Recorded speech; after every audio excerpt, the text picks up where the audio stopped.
Men's 200 meters, another event dominated by the black American sprinters.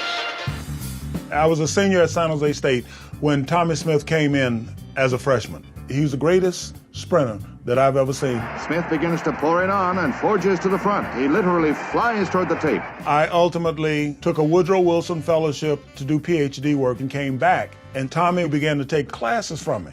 And in those courses, I talked about, here's where sport intersects with education. Here's where it intersects with religion. Here's where it intersects with politics. The athletes of the 1960s are much different than the generation that preceded them.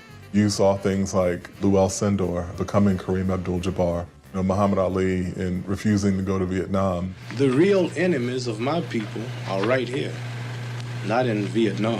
In 1968, we had already determined that we're going to organize a movement to focus on the Olympic Games for purposes of bringing to the forefront in the international arena issues of freedom, justice, and equality for black people in this country.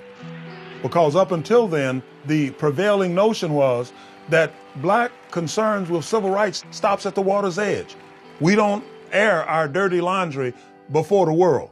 Our churches were being bombed, our little girls being killed, our leaders being shot down, while they had black athletes going abroad as goodwill ambassadors to sell the American system. People forget that those Olympics happened just a few months after Martin Luther King had been assassinated. All over America, black ghettos exploded in rage and grief. We want to send the message that we are determined to fight this struggle. We may not be able to get to the forum in the United Nations, but we can get to the Olympic podium. It was widely interpreted as a provocative black power gesture. And in retaliation, Smith and Carlos were thrown off the team and told to get out 2 days later. They were booed by the Americans who were down there in Mexico. Then when they got home, of course, there was a tremendous reaction.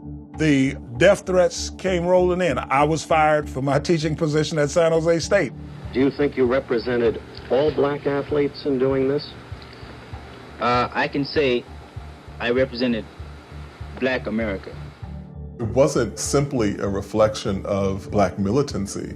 It was pointing to the duality of being asked to perform on the world stage as good, loyal Americans in a society that had blood on its hands for the assassination of the foremost articulator of African American claims to democracy and freedom.